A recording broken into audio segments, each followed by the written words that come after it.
Hey guys, welcome to the studio. Today it's all about Spotify and the truth. There are some things, even musicians that know almost everything about Spotify don't know about. Most of these things are also true for other streaming platforms. And Spotify transformed from like an alternative to CDs and illegal downloads to actually becoming a social media platform. They now introduce clips. So it's basically shorts, TikToks in Spotify. And it's more about a tech company that like searches for more and more engagement of the listener. It's more like Instagram and TikTok, but instead of funny videos and pictures, it's about good quality music that entertains the people. But it's really all about the engagement, keeping people listening and using the platform. So let's start with number one, how actually money is generated. So the consumer pays Spotify or doesn't pay and listens to ads. This money is then distributed among all of the people that distribute their music on Spotify based on their place. So if, for example, if I pay 10 euros per month for Spotify and just listen to my own music, those 10 euros doesn't like go directly to me. It goes into the pool and is then calculated based on place. And this leads that huge artists get a way bigger cut because they have way more plays. They're eating up the entire cake that is shared with everyone else. And small artists, even if they have like a strong, dedicated fan base and their fans only listen to their music, you don't see any of that. It goes to other people. And that's very unfair. I would love to see the other system. It's maybe a little more complicated to implement, but I think it's more about giving the big artists the big money. Then something that is in place already from the beginning, and it annoys me a lot. There's music on there, and it's really a conflict, because I love that everyone can put out any kind of music there and make money, but then there are people that just upload white noise. Just white noise. And it has millions and millions and millions of streams. Generating white noise in the computer takes me like 5 minutes, not like a second. Then upload it to Spotify, get it into those big playlists, and then it generates millions and millions of streams because people play it to their babies to fall asleep. And the cake again is shared also with them. And it's not real music in my opinion. I'm really for like open music, and I like all styles of music. And even music that I don't like, I can appreciate, and the craftsmanship and everything. But white noise, really? Does it need to take away money from like real artists that are trying to build up their career?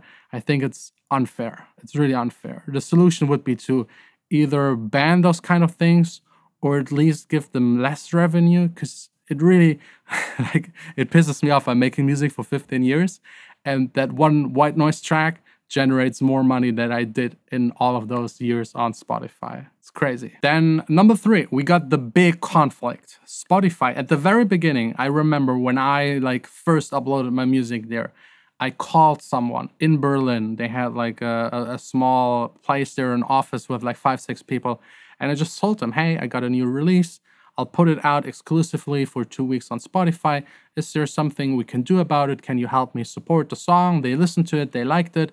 They put it in one of the biggest German playlists back then, and it generated quite a lot of streams. I think it's now up to 8-9 million a couple of years later.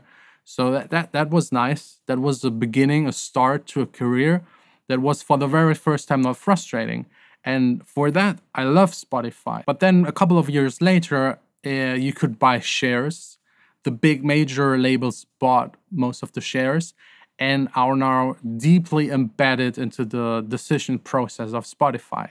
So ever since Spotify became public, I haven't got a single playlist in an official Spotify playlist. Before, every second, every third song got placed in a playlist. Ever since, none, nothing. It's just big labels, connections, the right people know the right people that do these kind of playlists and push those songs because they want to make the shareholders happy. It's really, really tough to get into those playlists. The next point is what I mentioned briefly at the beginning. Spotify is more about engagement, getting more people to use it more as a social media platform. And they fully control the market.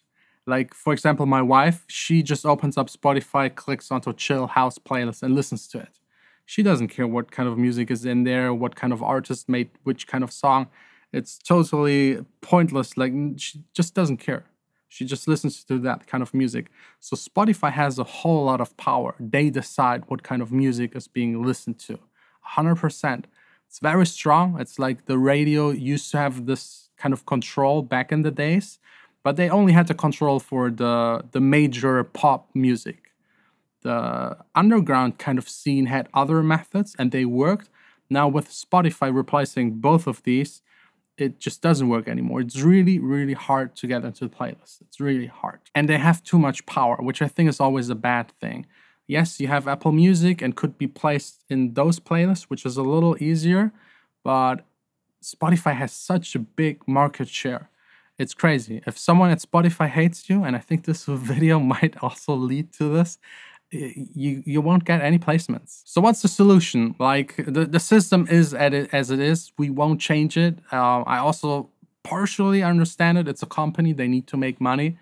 I would just love them to change the system to where the money from the person that listens to your music gets distributed to you. So if someone just listens to heavy metal music, only heavy metal artists should get the money. This would help the smaller, the lower scene, the underground scene, new and upcoming artists would benefit from it. And we just have to face the reality. Like, even 1 million streams, which could lead to like 3,000 euros, it gets split with the label. So half is gone usually. Nowadays, even more, like 60, 70%. I've even seen labels do 80%. Then the rest you need to share with everyone else that made the song with you. If you're a band, like, it's almost impossible to make any money off it. So the artist part is so small that I would actually argue Spotify is not a money generating platform for artists to distribute their music. It's just a tool to maybe get discovered. You need to do your own stuff. You need to engage with your fans. You need to build up your social media. Artist touring is the biggest part right now. That's the big part of making money as an artist. If you're like an artist project, if you're like me producing for other people, mixing, mastering, that's another part. But also my two projects that I have, it's more about getting people engaged again. So I have to become a social media influencer machine as much as possible to get people to your shows, get people to buy your merch. That's the way to go. Things have changed. Just sitting in a studio, just making music and upload it and generate money off it is nearly impossible. And with AI rising, it will be even worse. Spotify is already working on an AI to replace all of those songs and those playlists that no one even anyways knows who they are. So if you're someone that is just relying on Spotify money, because I call these people always like playlist producers, people that make music especially for certain playlists, they will have a tough time. Like, even labels will use AI, generate these playlists, or maybe I know some people that have huge Spotify playlists, private ones that generate a lot of streams. They could now just generate the songs themselves and keep 100%. This will happen. So the only thing that will keep you alive in the future is having this brand build up, be more an influencer than a musician. That's the hard reality. I don't like it.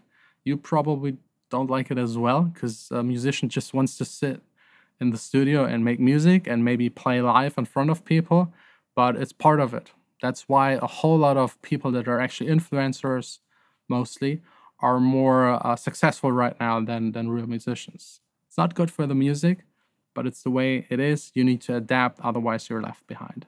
Those are my 2 cents about this entire Spotify streaming future topic. Let me know down below in the comments what your take is on this, and we'll have a little discussion. Thanks all for watching. That's it. See you soon again here in the studio.